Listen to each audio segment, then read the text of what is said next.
Good morning, all students. Welcome to your online class.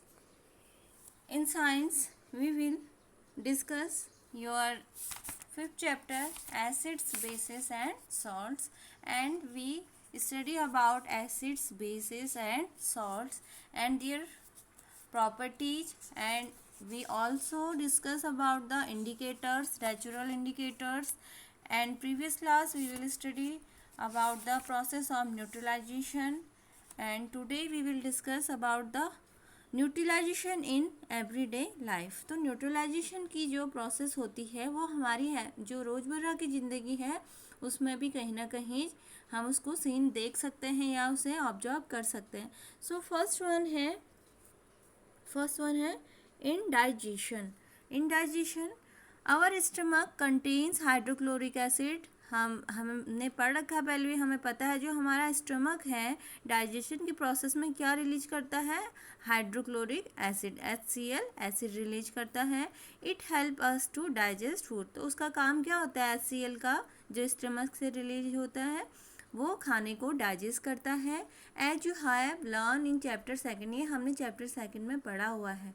But too much of acid in the stomach cause indigestion. लेकिन वही है ना कि जो कोई भी चीज़ एक पर्टिकुलर अमाउंट में रिलीज हो, पर्टिकुलर अमाउंट में वर्क करती है। अगर वो ज़्यादा हो गई तो उससे भी परेशानी होती है, अगर कम हो गई तो उससे भी हमें वो हार्मफुल इफ़ेक्ट कर सकती है। तो ऐसे ही जब स्टमक से ज़्यादा अमाउंट में HCl रिलीज होगा तो उससे क्या होगा, द स्टमक कॉजेज इंडाइजेशन। तो जो अपच जिसे बोलते हैं, हमें भूख नहीं लगती है, तो वो किसकी वजह से हो रहा है, क्योंकि जो हमारा स्टमक है उससे HCl ज़्यादा अमाउंट में रिलीज हो रहा है।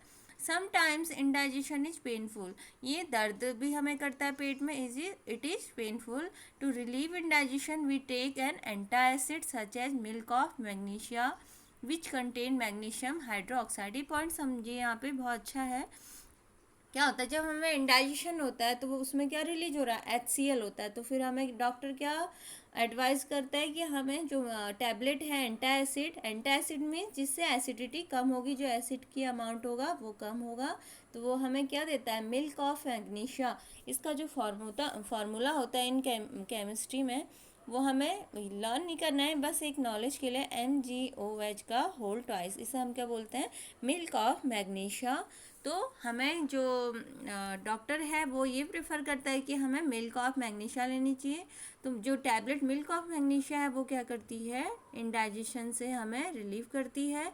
और जो मिल्क ऑफ मैग्नीशिया है वो किससे देखो यहाँ पे क्या है point, milk of magnesium hydroxide. तो हाइड्रोक्साइड इज बेसिस, जो भी ऑक्साइड होंगे वो क्या होते हैं, बेस होते हैं। तो अब it is neutralise the effect of excessive acid. तो यहाँ पे क्या प्रोसेस हो जा रही है, फिर neutralisation.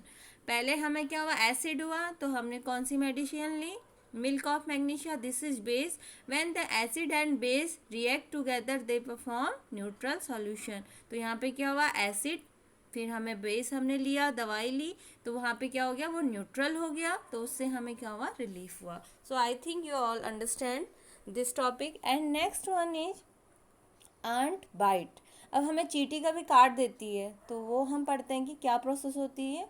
When an aunt bytes, जब कोई चींटी काट देती है, it inject the acidic liquid formic acid. वो क्या रिलीज करती है चींटी में, हमें पता होना चाहिए, जो आंट होती है उसमें कौन सा एसिड होता है, फॉर्मिक एसिड प्रेजेंट होता है। Into the skin the effect of the acid can be neutralise by rubbing moist baking soda sodium hydrogen carbonate. तो अगर हम क्या करें, जब अगर हमें कोई चींटी काट दे, वो एसिड है क्योंकि वो फॉर्मिक एसिड रिलीज कर रही है, तो उसे न्यूट्रलाइजेशन करने के लिए हम किसका यूज करेंगे, बेस का करेंगे। तो हम क्या करेंगे, रगड़ेंगे उसे हाथ से baking soda sodium hydrogen carbonate से, या जिसे हम बेकिंग सोडा भी बोलते हैं, हम इसे घर में भी यूज करते हैं, या फिर कैलेमाइन सोल्यूशन से विच कंटेन जिंक कार्बोनेट। तो यहाँ पे भी आंट बाइट में जो एसिड चींटी ने हमें काटा तो वो रिलीज करती है फॉर्मिक एसिड। तो फॉर्मिक एसिड के लिए फिर हमने क्या यूज किया, बेस यूज किया। कौन सा बेस यूज किया, बेकिंग सोडा। तो उससे क्या हो गया, न्यूट्रल हो गया, दोनों एसिड प्लस बेस दे गिव्स अस न्यूट्रल सॉल्यूशन। तो वो क्या हो गया, हमें दर्द में रिलीफ हो गया। And third one, soil treatment. Excessive use of chemical fertiliser makes the soil acidic. अब देखो हम अपने जो फील्ड्स होते हैं, जो फार्मर होते हैं, वो क्या यूज करते हैं, अपने सॉइल्स को, अपने जो खेत हैं उनको उपजाऊ बनाने के लिए फर्टिलाइजर का यूज करते हैं। बट क्या होता है, ज़्यादा अमाउंट में फर्टिलाइज़र यूज़ करने से जो मिट्टी होती है वो क्या हो जाती है, एसिडिक हो जाती है। And plant do not grow well than the soil, तो प्लांट अच्छे से उसमें ग्रो नहीं करेगा। मैंने पहले भी बताया, कोई भी चीज़ है, कोई भी ऑब्जेक्ट है, कोई भी सबस्टांस है, अगर वो ज़्यादा अमाउंट में होगा तो भी हार्मफुल है और कम अमाउंट में होगा तो भी हार्मफुल है, तो हमें उसे एक फिक्स अमाउंट में लेना होता है। तो ऐसे ही यहाँ पे अगर फार्मर ज़्यादा फर्टिलाइजर यूज कर देंगे तो क्या हो जाएगा, जो उनकी सॉइल है, मिट्टी है, वो एसिडिक मीडियम में हो जाएगी और उसमें प्लांट अच्छे से ग्रो नहीं कर पाएगा। Then the soil is either too acidic और टू बेसिक, वो बहुत ज़्यादा एसिडिक भी हो सकती है और बहुत ज़्यादा बेसिक भी होती है। When the soil is too acidic is it treated with the base like quick lime. Quick lime का फॉर्मूला होता है calcium oxide, CaO, this is quick lime formula.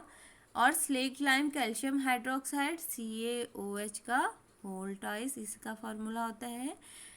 So if the soil is basic organic matter is added to it, तो अगर वो acid है तो हम उसमें क्या डालेंगे, क्विक लाइम या स्लेट लाइम डाल देंगे।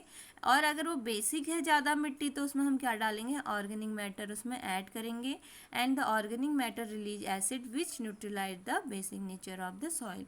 तो यहाँ पे मेन पॉइंट क्या है, जो सॉइल है अगर उसमें एसिडिक मीडियम ज़्यादा हो गया है तो हम उसमें क्या लेंगे, क्विक लाइम और स्लेट लाइम डाल देंगे, तो जो मिट्टी है वो न्यूट्रल हो जाएगी।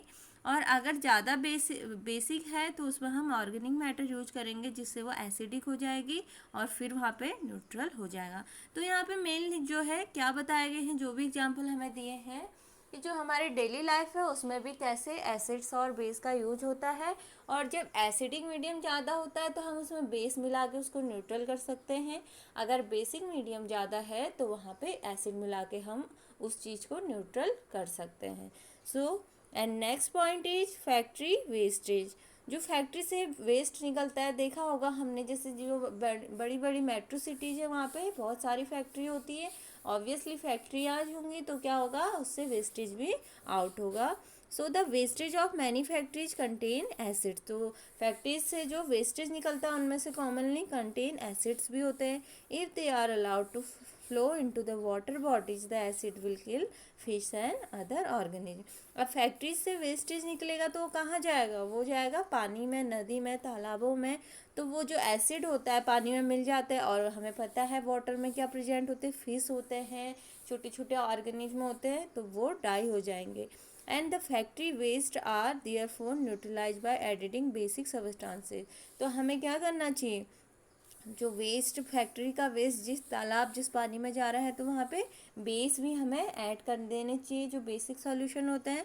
तो उससे क्या होगा, जो एसिडिक जो फैक्ट्री से वेस्ट निकला है अगर उसमें बेस ऐड होगा तो वो क्या हो जाएगा, न्यूट्रल हो जाएगा, तो वो फिर कोई हार्मफुल इफेक्ट नहीं करेगा। So I think you all understand neutralisation in everyday life and your chapter is completed, and I will see what you have learned, shortly we call summary। Acids are sour in test, हमने पढ़ चुके हैं कि जो acid होते हैं उनका स्वाद खट्टा होता है और बेसिस क्या होते हैं, कड़वे होते हैं स्वाद में, और सोपी उनका टच होता है। And next point, asset turn blue litmus red, जो एसिड होते हैं वो लिटमस पेपर को कैसे चेंज करते हैं, ब्लू से रेड में, और जो बेसिस होते हैं वो किस में चेंज करते हैं, रेड से ब्लू में। And third point is substances which are neither acidic nor basic are called neutral। I think you understand what is neutral reaction, when the medium are not acidic and not basic, that is called neutral medium or neutral solution। And fourth point, solution of substances that show different color in acidic, basic and neutral solution are called indicator। Indicator भी हमने शायद आप समझ गए होंगे क्या होते हैं, जिससे हम आइडेंटिफाई कर सकते हैं कि कौन सा सब्सटेंस एसिडिक है, कौन सा बेस है एंड कौन सा सॉल्ट है। And fifth one, last point, an acid and base neutralise each other and form a salt.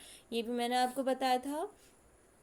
जो रिएक्शन होती है न्यूट्रलाइजेशन वो कैसे होती है, जब एसिड और बेस आपस में मिलेंगे तो वो जो सॉल्यूशन प्रोवाइड कराएंगे वो क्या कराएंगे, neutral solution.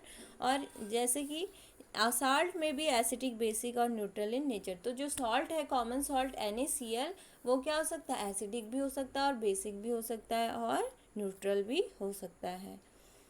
So I think you all understand the chapter. So thank you for watching this video.